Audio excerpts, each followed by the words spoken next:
እንደምን ቆያችሁ ውድ ቤተሰቦቼ በቻናል የምትከታተሉን የተምሳሌት ፋሚሊዎች እንደምናችሁ ክብር ሁሉ ለእግዚአብሔር ይሁን። እንደገና እንግዲህ ደግሞ በዚህ መንገድ ተገናኝተናል። ዛሬ ባለፈው ሳምንት የጀመርነውን አቅም ግንባታ የሚለውን ትምህርት ዛሬ መጨረሻውንና እንዲያው ማጠቃለያ ለእናንተ አቀርባለሁ። ጌታ የተባረከ ይሁን። በባለፈው ትምህርት የተባረካችሁበት ይመስለኛል።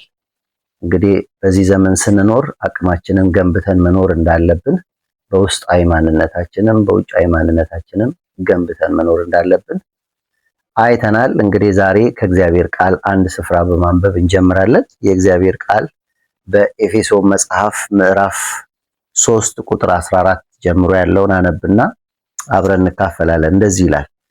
አዲሱ መደበኛው ትርጉም ነው ማነብላችሁ። በዚህ ምክንያት በአብ ፊት እንበረከካለሁ፣ ከእርሱም በሰማይና በምድር ያለ ቤተሰብ ሁሉ ስያሜ ያገኛል። በውስጥ ሰውነታችሁ እንድትጠነክሩ ከክብሩ ባለጠግነት በመንፈሱ በኩል ኃይል እንዲሰጣችሁ እጸልያለሁ ይላል። ያኛው በውስጥ ሰውነታችሁ እንድትጠነክሩ እጸልያለሁ የሚል ሐሳብ የያዘ ከዚህ መነሻ አድርጌ ስለ ውስጥ ጥንካሬ ነው ዛሬ ሞር ማወራው።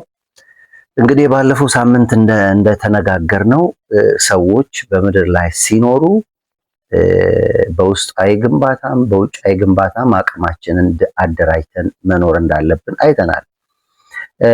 ምናልባት አንድ ፊልም አይታችሁ ሊሆን ይችላል። ብዙ ጊዜ ተደጋግሞ የታየ ፊልም ታይታኒክ የሚባል ፊልም በሆነ ወቅት የሆነ መርከብ ላይ የተሰራ ታሪክ ነውና ታሪኩ ይዘቱ የተለያየ ይዘት ያለው ነው። እኔ ግን የመርከቡን አሰባበር እንደው ከዚህ ትምህርት ጋር አብሮ ስለሚሄድ ትንሽ ስለዛ ታሪክ ላንሳ።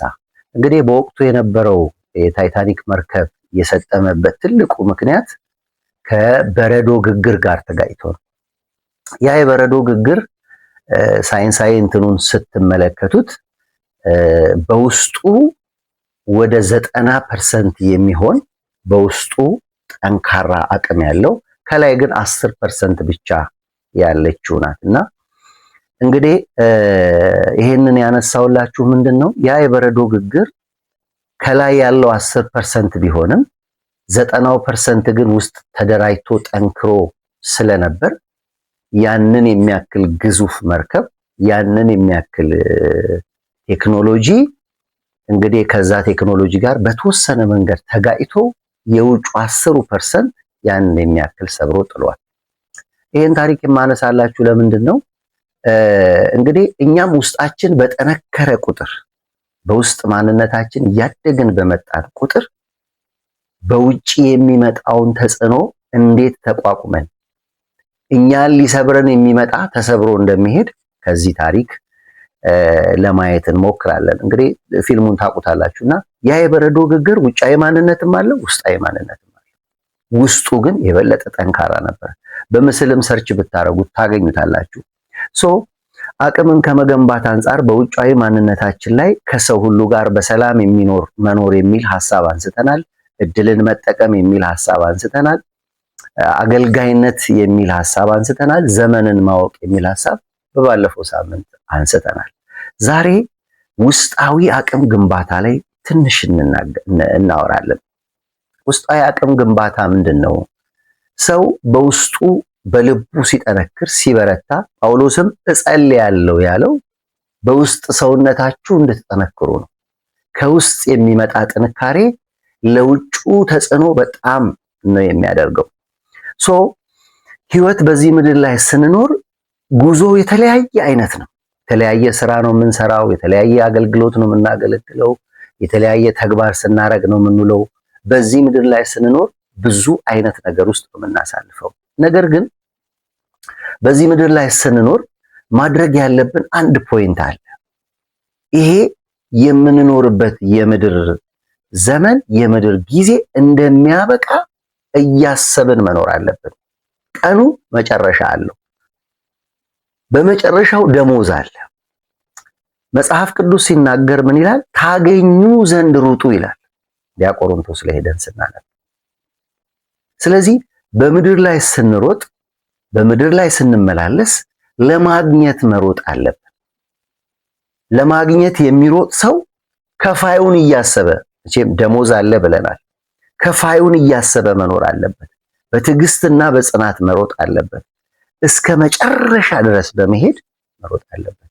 ክርስትና ተጀምሮ የሚቆም በስኬት የሚቆም ምድራዊ ነገር ሲሞላ የምናቆመው ነገር ሳይሆን የበለጠ እንደውም ክርስትናችንን እያበለጸግን ከጌታ ጋር አብረን እየኖርን ክርስቶስን ወደ መምሰል የምናድግበት ህይወት ነው። አሁን የማነሳላችሁ ፖይንት ውስጣዊ ማንነትን ነው። ውስጣዊ ማንነት በምን ይጠነክራል ካላችሁ የመጀመሪያው እግዚአብሔርን ማወቅ። ብዙ ጊዜ ብዙ ቦታ ሄጃለሁ። ከኔም ህይወት አንስቼ ሳይ ስለ እግዚአብሔር ነው የምናውቀው እንጂ እግዚአብሔርን ማወቃችን ጥያቄ ውስጥ ይገባል። እግዚአብሔርን ማወቅ ምን ማለት ነው? ስለ እግዚአብሔር ማወቅና እግዚአብሔርን ማወቅ የተለያዩ ነገሮች ናቸው። ሰው አቅሙን የሚደረጀው ስለ እግዚአብሔር ሲያቅ ሳይሆን እግዚአብሔር ራሱን ሲያቅ፣ ሲቀምሰው፣ ሲዳስሰው፣ አታች ሲያደርግ፣ አብሮ ሲውል፣ አብሮ ሲበላ፣ ሲጠጣ፣ ሲበላ፣ ሲመላለስ፣ የዕለት ተግባሩን ሲያደርግ እግዚአብሔር እንደሚያየው ሆኖ ሲኖር ነው እግዚአብሔርን የምናውቀው የምንለው። እግዚአብሔርን በምን አይነት መንገድ እናውቃለን ብለን መቼም መጠየቃችሁ አይቀርም። እግዚአብሔርን ማወቅ ማለት ከእግዚአብሔር ጋር የግል ጊዜ ሲኖርን። ስንቶቻችን ከእግዚአብሔር ጋር የግል ጊዜ አለን? የጽሞና ጊዜ አለን። እግዚአብሔርን የምንሰማበት፣ እግዚአብሔር ጋር የምንወያይበት፣ ከእግዚአብሔር አጀንዳ የምንቀበልበት፣ እግዚአብሔር የሰጠንን አጀንዳ እሱ በፈለገበት መንገድ የምናውልበት። ስንቶቻችን ከእግዚአብሔር ጋር አታችመንት አለን? ወዳጅነት በቅርርባችን ልክ ነው የሚያድገው። ሰው ይተዋወቃል። መቼም ከእግዚአብሔር ጋር ሁላችን እጅ አንስተን ተዋውቀን የጀመርነው ጌታን ለመከተል። ወዳጅነታችን ምን ያህል ነው? የቅርብ ነን ወይ? አታችመንታችን ምን ያህል ነው? እግዚአብሔር ለኛ የቅርባችን ነው ወይ? ስለዚህ ሰው ሁሉ በውስጥ ማንነቱ ማደግ ከፈለገ ስለ እግዚአብሔር ሳይሆን ማወቅ ያለበት እግዚአብሔር ራሱ ማወቅ አለበት። ማን ነው እግዚአብሔር? ምን ይፈልጋል እግዚአብሔር? ከኔ ምን ይጠበቃል? እንዴት ነው መመላለስ ያለብኝ? እግዚአብሔር ለኔ የሩቅ አካል ነው ወይስ የቅርቤ ነው? በሰዎች በኩል የማገኘው ነው ወይስ ራሴ የማገኘው ነው? ስለዚህ በውስጥ ማንነታችን ማደግና መጠንከር ከፈለግን እግዚአብሔርን በማወቅ ልንሞላ ይገባል። እግዚአብሔርን ማወቅ ማለት ምን ማለት ነው? ዘውትር መጸለይ፣ መጽሐፍ ቅዱስን ማንበብ፣ መጠየቅ፣ በተቻለ መጠን ከእግዚአብሔር ጋር ሳናወራ ከእግዚአብሔር ጋር ሳንነጋገር አለማዋል፣ የልብ ጓደኛ ማድረግ፣ ሚስጥረኛ ማድረግ፣ ከሱ ሐሳቦችን መካፈል። ስለዚህ እግዚአብሔርን በማወቅ ስንሞላ ውስጣችን እየጠነከረ ይመጣል። ፍርሃት ከኛ ይወገዳል። የሰማይ አጀንዳ በልባችን ውስጥ ይጻፋል። የሰማይ መልእክት ወደ ውስጣችን ይመጣል። እንማከራለን ከሱ ጋር፣ እንወያያለን ከሱ ጋር። ችግር እንኳን ቢገጥመን እንዴት ማለፍ እንዳለብን እሱን እንጠይቃለን። ስለዚህ የመጀመሪያው አቅማችንን መገንባት ካለብን ነገር አንዱ እግዚአብሔር ማወቅ። እግዚአብሔርን እናውቀዋለን ወይስ ስለ እግዚአብሔር እናውቀዋለን? አባትነቱን ነው የምናውቀው? አምላክነቱን? እግዚአብሔር በአምላክነቱ ለሰው ሁሉ ለምድር ሁሉ ማድረግ ያለበትን ሁሉ ያደርጋል። ለሁሉ ዝናብ ያዘንባል፣ ለሁሉ ፀሐይ ያወጣል። ምድር ላይ ያለን ነገር በማስተዳደር ይገለጣል በአምላክነቱ። ምድር የሱ ኃላፊነት ስለሆነች ዛሬም እሱ ምድርን ስለሚያስተዳድር። ነገር ግን በክርስቶስ ኢየሱስ አምኖ ለዳኑ ሰዎች፣ ጌታን ለሚከተሉ ሰዎች፣ ለወጣቶችም ሆነ ለታዳጊዎች፣ ለትልልቆችም ሆነ ለትንንሾች ማወቅ ያለብን ነገር በክርስቶስ የተሰጠን ቲፖች አሉ። በክርስቶስ ያገኘነው ሉዓላዊ ነገር አለ። ስለዚህ ይሄንን ነገር ተካፍለናል ወይ? አጀንዳ ይዘናል ወይ? በክርስቶስ የምናገኛቸውን ነገሮች እያገኘን ነው ወይ? ፍቅሩ ተጋብቶብናል ወይ?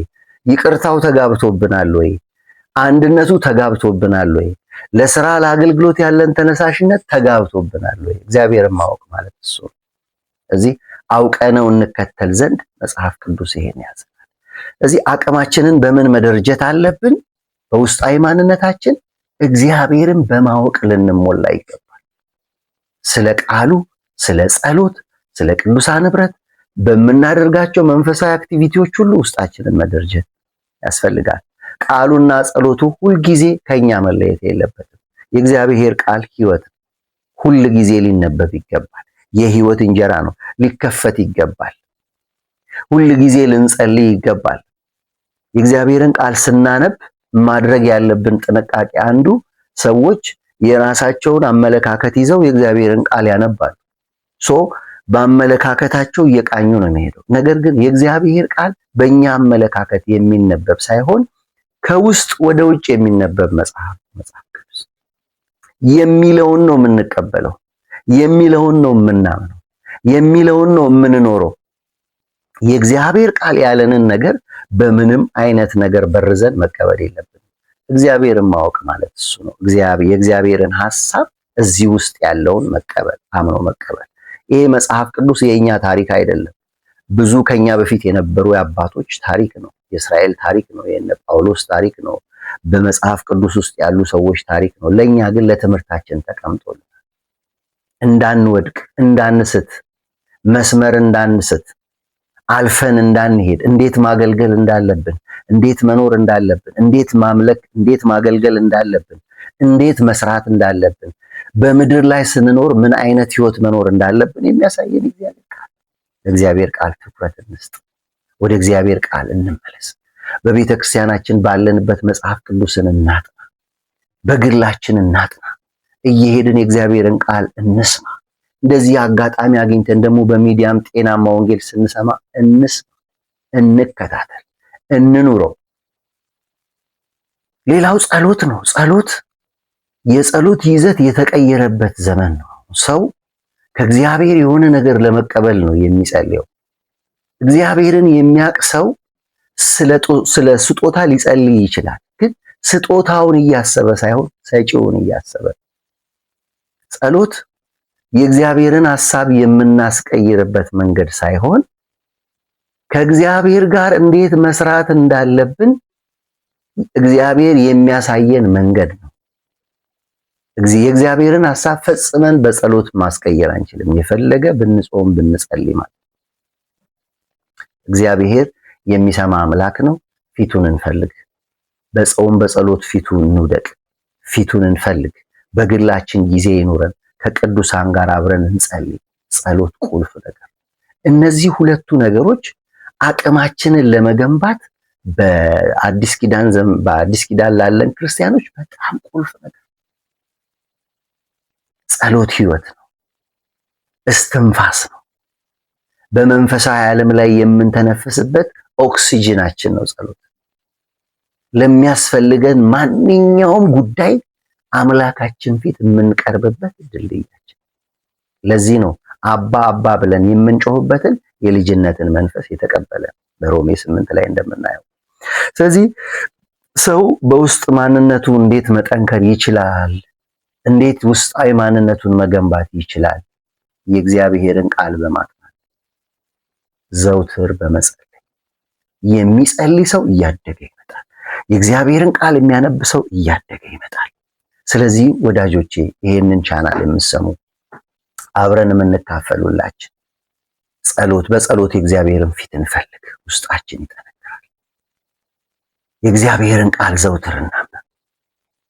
ሌላው ውስጣዊ ግንባታ ላይ ለማንሳት የምፈልገው እንግዲህ ቅድም ተናግሬያለሁ። በቀኑ መጨረሻ ደሞዝ እንዳለው አስበን ነው እየኖርን ያለ ነው። እንግዲህ የክርስቶስን ዳግም ምጽአት በማሰብ መኖር፣ ቀጠሮ እንዳለው ሰው፣ ድግስ እንደተጠራ ሰው፣ የድግስ ወረቀት እንደደረሰው ሰው፣ አንድ ቀን ቀኑ ደርሶ ድግሱ ላይ እንደሚካፈል ሰው ከሁለት አንድ ነገር በህይወታችን ይሆናል። ወይ እኛ ወደ ጌታ እንሄዳለን፣ ወይ ጌታ ወደኛ ይመጣል።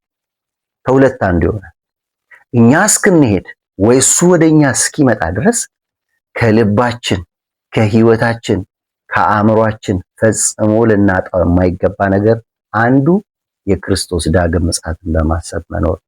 ኢየሱስ ተመልሶ ይመጣል፣ ሊወስደን ይመጣል፣ ሊያሳርፈን ይመጣል፣ ሊዳስሰን ይመጣል፣ መንግስቱን ሊያወርሰን ይመጣል፣ በክብር ይመጣል።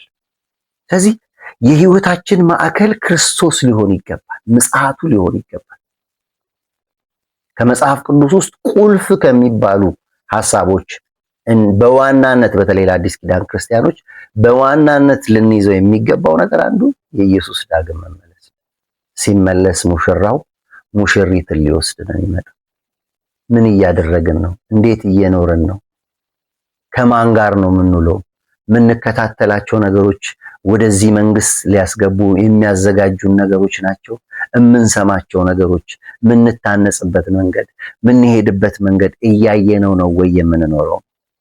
ቀኑ መጨረሻ አለው። ለማግኘት መሮጥ ቁልፍ ነገር ነው። ደሞዝ ከፋዩን እያሰቡ መሮጥ ቁልፍ ነገር ነው። በትዕግስትና በጽናት መሮጥ በጣም ቁልፍ ነገር ነው። ስለዚህ የክርስቶስ ዳግም ምጽአት በማሰብ የሚኖር ሰው በትዕግስት ነገሮችን ያልፋል። የሚያስጨንቅ ዘመን ነው፣ በትዕግስት እንለፍ። የኑሮ ሁኔታ በጣም ከባድ ነው። ወጣትነት ይፈትነናል። ዓለም ትፈትነናለች። ብዙ ፈተናዎች በምድር ላይ አሉ። ነገር ግን በጽናት እንቁም። በመውደቅ መነሳት ውስጥ የክርስቶስን ማንነት እያሰብን እንኑር። ብንደክም ምጽአቱን ስናስብ እንነሳለን። ብንዝል ምጽአቱን ስናስብ እንነሳለን። ተስፋ የሚያስቆርጡ ነገሮች በዙሪያችን ቢሞሉ ምጽአቱን ስናስብ እንነሳለን። መጽናት ያስፈልጋል። የክርስቶስን ዳግም ምጽአት የሚያስብ ሰው በክርስቶስ ፍቅር ተሞልቶ ይኖራል። ክርስቶስ ዓለምን ሁሉ የወደደበት ፍቅር ሰዎች በምጽአቱ ታድመው ወደ በጉ ሰርግ እንዲገቡ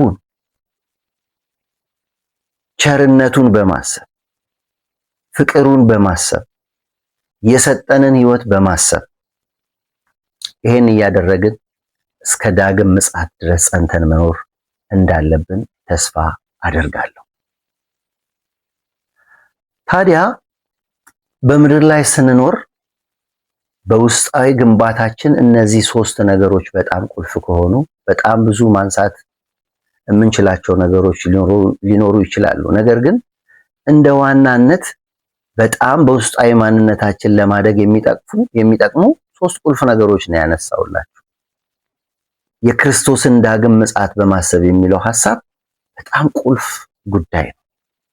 እናስባለን ወይ? ኢየሱስ ዛሬ ቢመጣ፣ ኢየሱስ ከሰዓት ቢመጣ፣ ኢየሱስ ሲመጣ እኔ ምን አይነት ሰው ሆኜ ነው የምጠብቀው? አብዛኛው ሰው የክርስቶስን ዳግም ምጽአት ከሐሳቡ የሌለተ ነው የሚመስለው፣ እኔንም ጨምሮ። መዘናጋታችንን ሳየው፣ በምድር ላይ ያለን ይሄ ነዋሪነታችንን ሳየው፣ አንዳንዱ ሰው እዚህ ምድር ላይ ለዘላለም የሚኖር ነው የሚመስለው። የሚቆይ ነው የሚመስለው። ማን መቼ እንዴት እንደምንሄድ አናውቅም። በመጽሐፍ ቅዱስ ውስጥ ይሄ ሚስጥር ለማንም እንዳልተገለጠ፣ ዛሬ የሚባል ነገር የለም፣ ነገ የሚባል ነገር የለም፣ አሁን ነው የሚል። ክርስቶስ ዳግም ሲመጣ፣ ክርስቶስ ወደኛ ሲመጣ፣ ክርስቶስ ዳግም ወደዚህ ምድር ሲመጣ በውስጥ ሰውነታችን ከጠነከርን፣ ክርስቶስን ይዘን ካለን ሙሽራው እኛን የማይወስድበት ምንም ምክንያት የለም። ስለዚህ አንድ ቀን ዳኛው ፊት እንቆማለን። አንድ ቀን የፍርድ ዙፋን ፊት እንቆማለን። አንድ ቀን ስራችን የሚመዘንበት ቀን ይመጣል። ስለዚህ ይሄን እያሰብን መኖር በውስጣዊ ማንነታችን እንዲገነባ ያደርጋል። ቅድም ብያችኋለሁ፣ 90% ያለው ውስጥ ነው፣ እላይ ያለው 10%። በክርስትና ህይወታችን፣ በክርስትና ኑሯችን፣ በክርስትና አገልግሎታችን፣ በምናደርጋቸው መንፈሳዊ ነገሮች ሁሉ ተጠንቅቀን መኖር ያስፈልጋል። ስለዚህ እነዚህ ሁለት ነገሮች አጣምረን ከሰዎች ጋር በሰላም ብቻ መኖር ሳይሆን በእግዚአብሔር ቃል ማደግ፣ አገልጋይ ብቻ መሆን ሳይሆን እግዚአብሔር ጋር እየቀረበ ከእግዚአብሔር እየሰማ የሚመጣ አገልጋይ።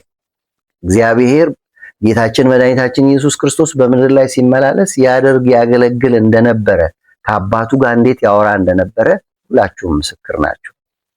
ሐቀኛ አገልጋይ በመሆን ታማኝ አገልጋይ በመሆን ሰው አየኝ አላየኝ ሳይሆን መሮጥ ያስፈልጋል። ስለዚህ ይሄ በምድር ላይ 70-80 የተባለው ህይወት እድል ነው። ምን ሰርተን ነው የምናልፈው? እንዴት ኖረን ነው የምናልፈው? 70-80 ከዛ ድካም ይላል። ስለዚህ የምንኖርበትን ዘመን የምናገለግልበትን ዘመን በንቃትና የክርስቶስን ዳግም ምጽአት በማሰብ ካልኖርን በመቀኑ መጨረሻ ጥርስ ማፏጨት፣ ሙሽራው ሲመጣ ጊዜ እንዳልተሰጠው ሰው ማዘን፣ መቆጨት አያስፈልግም። ስለዚህ ወዳጆቼ በእነዚህ ሁለት ሐሳቦች ውስጥ ብዙ ሐሳብ እንዳገኛችሁ ተስፋ አደርጋለሁ። አቅማችን ምን ያህል ተገንብቷል? ምን ያህል ጠንካሮች ነን? ቅድም ያነሳውላችሁ የታይታኒክን የሰበረው የበረዶ ግግር ጥንካሬ፣ ውስጣዊ ጥንካሬ ውጫዊ ላይ የመጣውን ተጽዕኖ ተቋቁሞ ሰብሮታል። መስበር ብቻ አይደለም፣ የመርከቡን ህልውናን ያጠፋው። እኛም በውስጥ ማንነታችን ስንጠነክር፣ በውጭ ማንነታችን ስንጠነክር፣ በውጪው ላይ ያሉ ተጽዕኖዎች እኛን መተው ሊሰብሩ የሚመጡ ተጽዕኖዎች የዓለም ተጽዕኖ ሊሆን ይችላል፣ የሰይጣን ተጽዕኖ ሊሆን ይችላል፣ የቴክኖሎጂ ተጽዕኖ ሊሆን ይችላል። ተጽዕኖዎች ዙሪያችንን ከበውን ነው የምንኖረው። እነዛ ዙሪያችን የከበቡትን ተጽዕኖዎች መተው ተሰብረው እንዲወድቁ ህልውናቸው እንዲጠፋ ከፈለግን አቅምን ማደራጀት፣ አቅምን ማጠንከር ብቻ። አይታችሁ እንደሆነ ነገስታት፣ መንግስታት ባላቸው ነገር ሲመኩ ታያላችሁ። ኒውክለር ያለው ኒውክለሩን ያወራል፣ ነዳጅ ያለው ነዳጁን ያወራል። አቅማቸው ስለሆነ ማለት ነው። አፍ ይሆናቸዋል። ሰው አቅም ሲኖረው፣ ጉልበት ሲኖረው በሌሎች ዘንድ ተጀማጭነት ይኖረዋል፣ ተሰሚነት ይኖረዋል። ያንን አቅም ለማደራጀት እኔና እናንተ መነሳት ያስፈልገናል፣ እንድንነሳ ያስፈልገናል። በተለይ ወጣቶች ለእናንተ አቅማችሁን የምትገነቡበት ጊዜያችሁ፣ ነገ ለምትኖሩት ህይወት ዛሬ የምትዘጋጁበት፣ ዛሬ የምትታጠቁበት፣ ከሰው እያያችሁ ሁኔታ እያያችሁ የምትረበሹበት ሳይሆን በመንፈሳዊ ማንነታችሁ፣ በአካዳሚክ ነገራችሁ፣ በምትሰሩት ስራ፣ በምትኖሩት ኑሮ አቅማችሁን እየደረጃችሁ መምጣት አለባችሁ። እያደግን በመጣን ቁጥር ሁሉ እኛ ጋር እኛን ለመስበር የሚመጣው ነገር ተሰብሮ ይወድቃል እንጂ እኛን አይሰብረን። ጥንካሬ ወሳኝ ነገር ነው። መንፈሳዊ ብስለት ወሳኝ ነገር ነው። እነዚህ ነገሮች ደግሞ ልምምድ ይጠይቃሉ፣ ጸሎት ይጠይቃሉ፣ ቃሉን ማንበብ ይጠይቃሉ፣ ዘውትር ወደ እግዚአብሔር ፊት መቅረብን ይጠይቃሉ። እንነሳ፣ ራሳችንን እናሳድግ። ፈላጊ ብቻ እንሁን፣ ከሆነ ሰው ፈላጊ ብቻ እንሁን። እንክፈተው። መንፈስ ቅዱስ በልባችን አለ። እዚህ ውስጥ እግዚአብሔር ሐሳብ አለ። የእግዚአብሔር ሐሳብ ወደ ልባችን ሲመጣ በእግዚአብሔር ሐሳብ እየጠነከርን እንሄዳለን። መሰረቱ ተጥሏል። ማነጽ የኛ ስራ ነው። በየቤት ተጀምሮ መሰረት ተጥሎ ቢቆም ይቀራል። ግን ከታነጸ ብሎኬት አሸዋ እየተደረገበት ሲመጣ፣ ቆርቆሮ ሲለብስ፣ ቤት የሚሆነው ቀለም ሲቀባ፣ እነዚህ ስራዎች ናቸው ቤቱን ቤት የሚያሰኝ። ስለዚህ ወዳጆቼ ዛሬ እኔና እናንተ እድል ተሰጥቶናል። በውስጥ ማንነታችን እንድንጠነክር፣ በውስጥ ማንነታችን ወደፊት እንድንሄድ፣ እንድንጎለበት እግዚአብሔር ይርዳን። ይህንን የምትሰሙትን መልእክት ለሰዎች እንዲደርስ ስፔሻሊ ሰብስክራይብ ቻናላችንን አድርጉ፣ ሼር አድርጉ፣ ታነጹበት። ቀጣይ ነገሮችንም ስለምንለቅ የእናንተን ትብብር እንፈልጋለን። ይሄ መልእክት አማርኛ ለሚሰሙ ሁሉ እንዲደርስን ስለምንፈልግ ሼር አድርጉ፣ ኮፒ ሊንክ አድርጉ፣ ቻናላችንን ሰብስክራይብ አድርጉ። በጣም ወዳችኋለሁ። እግዚአብሔር ዘመናችሁን ይባርክ።